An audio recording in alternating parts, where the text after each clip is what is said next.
Assalamualaikum warahmatullahi wabarakatuh. Berjumpa lagi dengan Bang Diko. Kali ini Bang Diko akan melanjutkan cerita yang kemarin yang berjudul Disuntik Mati Karena Ganjet Season 2. Mau tahu kelanjutannya? Tapi sebelum itu, jika kalian menyukai channel ini dan kisah-kisah dari saya, jangan lupa untuk di-subscribe, komen, like, dan share sebanyak-banyaknya. Gak usah basa-basi lagi, langsung saja kita lanjut ke alur ceritanya. Setelah pariwara berikut ini.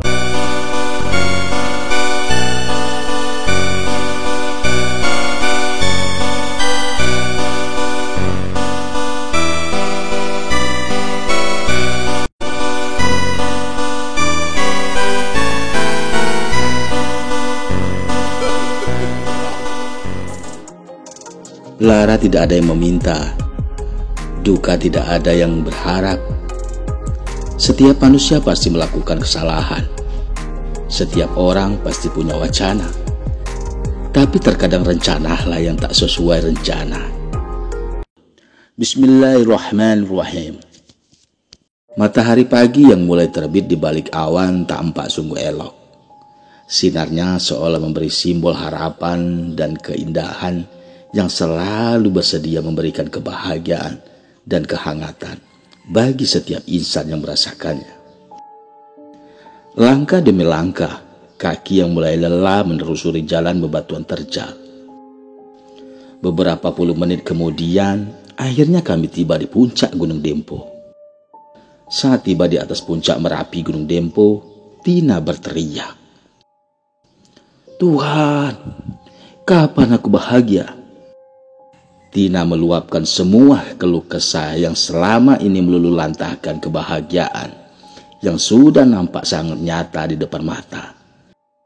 Tangisnya pecah, tubuhnya lemah hingga membuatnya terjatuh ke tanah bebatuan Gunung Dempo. "Tony, kenapa kau biarkan aku menanggung semua penderitaan ini? Jemput aku, Tony, jemput aku." Rupanya di sepanjang pendakian, dia memendam rasa itu. Tangisku pecah melihatnya. Begitu berat beban yang harus Tina jalani.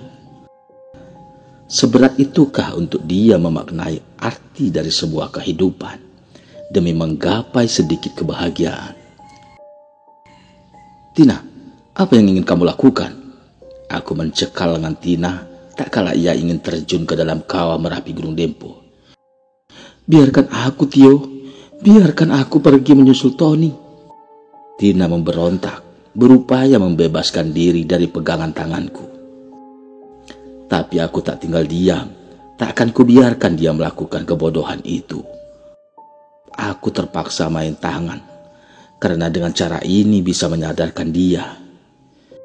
"Biarkan aku mati, Tio." Perlahan suara itu mulai mereda. Aku memeluknya sebagai tanda kepedulian.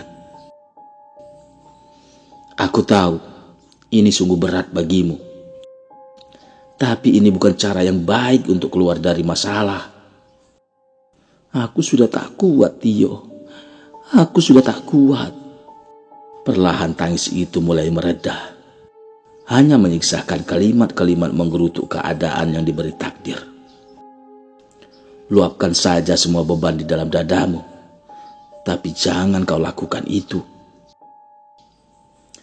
Takdir tidak adil, Tio. Takdir tidak adil."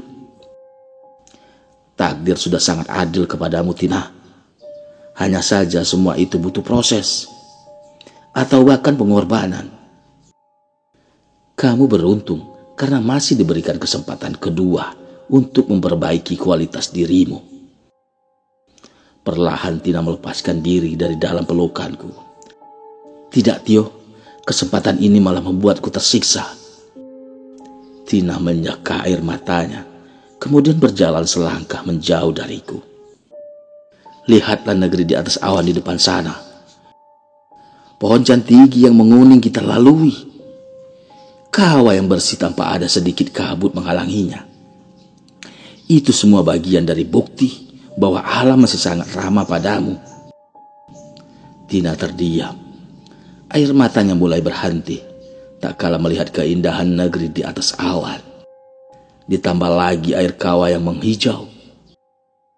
Sudahlah Tina, masalah yang kita dapati dari realita kehidupan begitu kecil di mata alam. Semua itu tidak ada apa-apanya. Lihatlah keindahan yang tampak begitu nyata di depanmu. Ini adalah salah satu contoh kecil, sebuah kebahagiaan yang Allah janjikan. Sepertinya aku mulai mendapatkan momentum untuk bisa menasehatinya, hingga sebuah perbuatan yang seolah ada yang menggoyang tubuh membuatku sadar. Mas, bangun, ada tamu. Murniati membuatku terjaga seutuhnya dari tidur. Perempuan ini telah melengkapi kebahagiaan rumah tangga kami dengan memberikan seorang jagoan kecil yang sekarang sudah berusia 1,5 tahun. Siapa? Aku tidak tahu.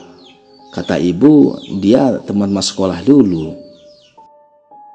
Melihatku yang sudah bangun dari tidur, Murni ke dapur untuk membuat secangkir kopi untukku. Laki-laki atau perempuan? Perempuan.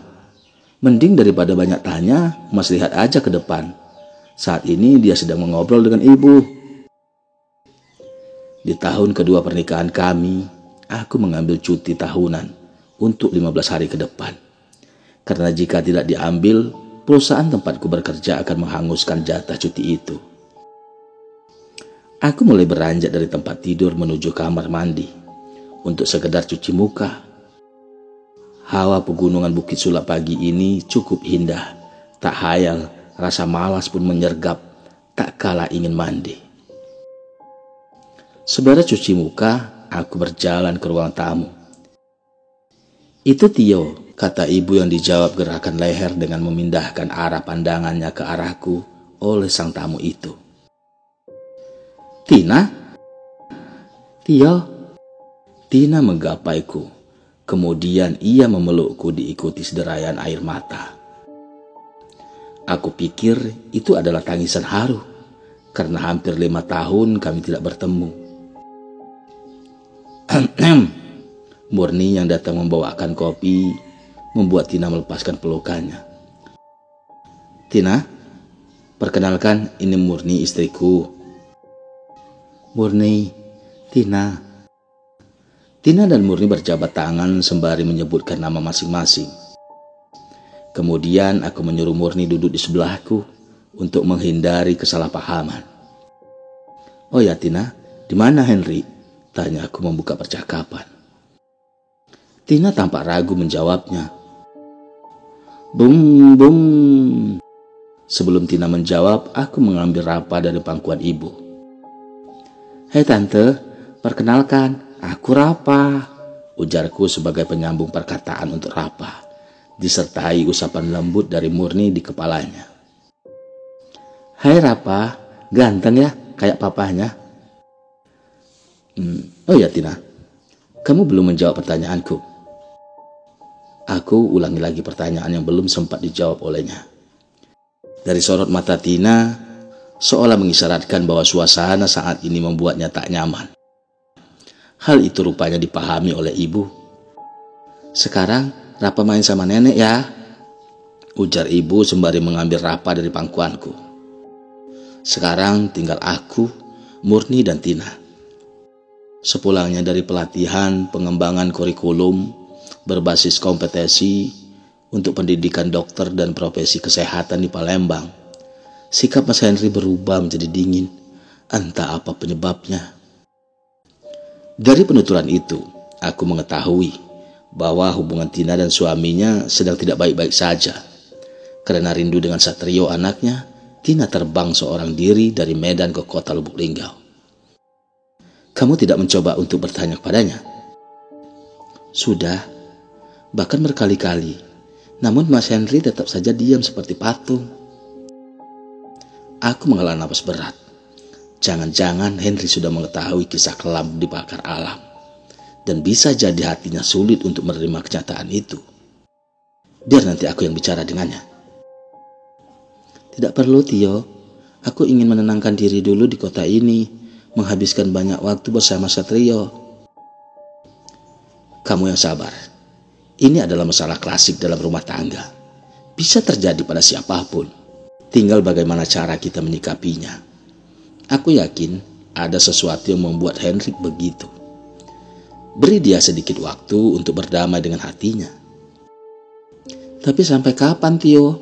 Aku sudah tidak tahan dengan sikap dinginnya. Sabar. Ini kunci kesuksesan dalam rumah tangga. Menyatukan dua insan yang dulunya bukan siapa-siapa. Bukan perkara yang mudah. Kita harus banyak sabar. Tidak semua waktu memiliki momentum. Dan tidak semua momentum memiliki timingnya. Kamu masih seperti dulu, Tio. Murni beruntung memiliki suami sepertimu. Alhamdulillah, Mbak, jawab Murni. Ayo, diminum dulu kopinya. Tina memberi anggukan kepala disertai senyuman.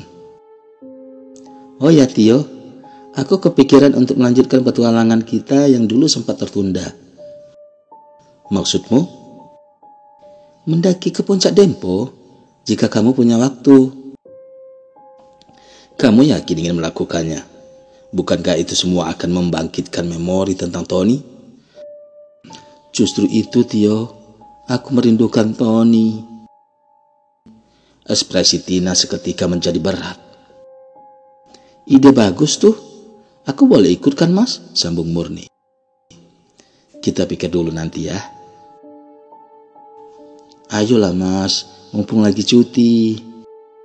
Tina hanya tersenyum melihat rengekan Murni. Iya, tapi Rapa gimana? Kan ada ibu. Aku menghela napas berat. Jika sudah begitu, keinginan Murni harus dipenuhi. Belum siap rasanya jika diri ini melihat cemberut di wajah manisnya itu. Mendaki gunung butuh kesiapan fisik dan mental. Tidak boleh sembarangan. Berat untukku bisa mengabulkan permintaan dua wanita ini. Terkhususnya Tina. Aku tidak yakin ini semua bisa mendamaikan suasana hatinya. Apalagi jika harus mendaki tanpa Hendrik. Tina yang sekarang adalah seorang istri, bukan seperti dulu. Mau ya, Tio? Timpal Tina. Ya, kita hubungi Bang Roy dulu. Tio, kamu tidak tahu kalau Bang Roy sudah tiada? Pungkas Tina. Innalillahi wa inna ilaihi raji'un. Kesibukan dunia telah membuatku tidak mengetahui sesuatu besar telah terjadi. Sungguh banyak kenangan kala bersama beliau. Apa? Roy sudah meninggal? Potong ibu. Iya, Wak. Ya Allah, kapan? Tahun lalu, Wak. Tina juga baru tahu dari cerita papa mamanya Tony. 6 tahun belakangan ini memang aku tidak pernah lagi bertemu dan berkabar dengan Bang Roy. Ternyata beliau sudah dijemput oleh Yang Maha Kuasa. Selamat jalan, Bang. Semoga segala amal baikmu diterima olehnya, kataku dalam hati. Sungguh banyak kenangan yang tak dapat dilupakan kala bersama Bang Roy. Apalagi saat mengevakuasi Tony. Beliaulah yang berperan penting. Jika tidak ada Bang Roy, entah apa yang akan terjadi. Cukup lama Tina bertamu di rumah kami.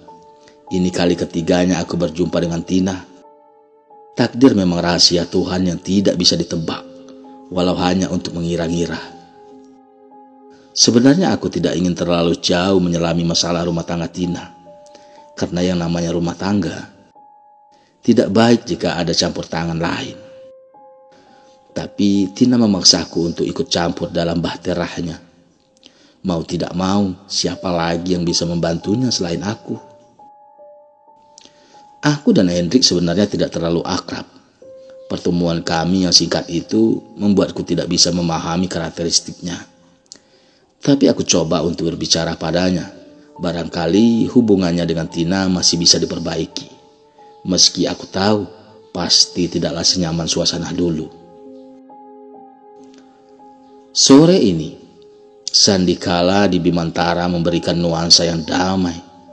Guratan merahnya di langit senja, sungguh indah luar biasa. Ini adalah momen yang baik untuk menelepon Hendrik. Barangkali timingnya juga tepat. Namun 2 kali aku menelponnya, tapi tidak diangkat. Mungkin dia sibuk, pikirku.